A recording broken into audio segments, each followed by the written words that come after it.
Hi everyone, Austin with Sun Fun Kits. So today we'd like to give you sort of a preview of the version 4 of our app, and this has got a pretty cool little feature that we'd like to discuss. But the thing that I want to basically kind of go over is that this version is going to take a little longer to release for iOS. So we're going to release it for Android first, but we're actually going to be looking for some beta testers before we do the mass release. So that is a little bit about what we're sort of going to be, doing. So we've connected to our demo battery, and in this demo battery, we've probably done like 45, 50 cycles on. So the main thing that this is what we want to sort of see is how the battery, goes responds after cycles. And this one's got about 40 cycles on it, from 100% to down to 0. But one of the main differences now is that the toolbar, the bottom's going to have multiple options. And one of the cool new things that we've added is a benchmark feature.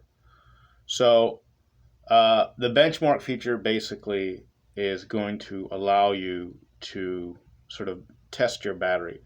Now, we've seen various testers on the market, fan testers. We've seen stuff like testers that are shunt based, and just various other types of devices, basically. And one of the things that we saw very commonly is that it's not quite all consistent. And one of the things that we sort of want to do is let people certainly use that, but also have sort of another option to sort of test their batteries. So what we're going to do here in this situation is that we have the battery connected to our electronic load, and we're going to do a discharge test. Now, this system, what it will do is record the entire test. So you'll actually be able to view the test on our website, which gives you not only the actual overall battery statistics, but actually individual cells to see how the individual cells are doing. And we're going to show that in a different video.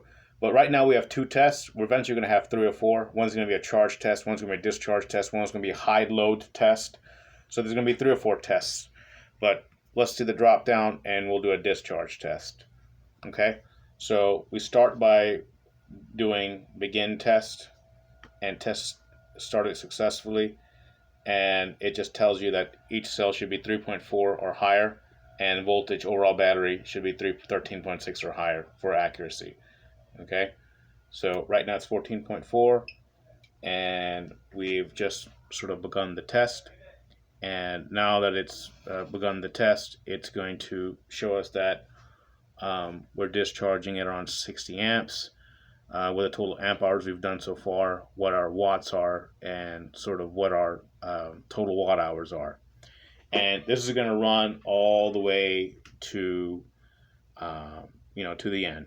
So basically, now instead of having to buy a shunt or having to buy like a separate tester, you can actually get the data directly off of the BMS, which is not going to be subject to losses that you have with wires and all sorts of other variables that we see.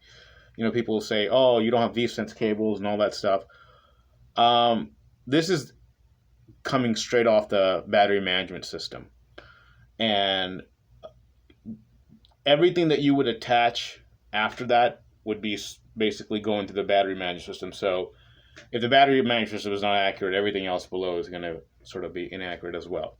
But by doing this, you can now get a sort of overall view of the entire thing.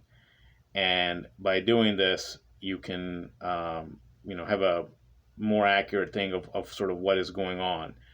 And once it's sort of done, we're actually going to have another video.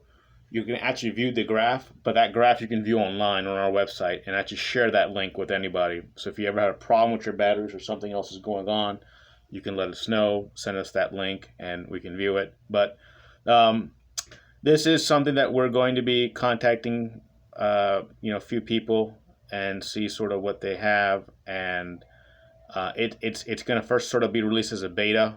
We can get some feedback from actual users, and once we have that feedback, we can sort of see what's going on and just improve it, and eventually it'll work its way to the iOS. But anyway, just to give you a preview of this is what's going on so far, and once we get a little further along, I would anticipate within 1 or 2 weeks you should sort of see it on the Google Android store, and probably about 2 to 3 weeks before you actually see it on the iOS. Okay? All right, well, thank you.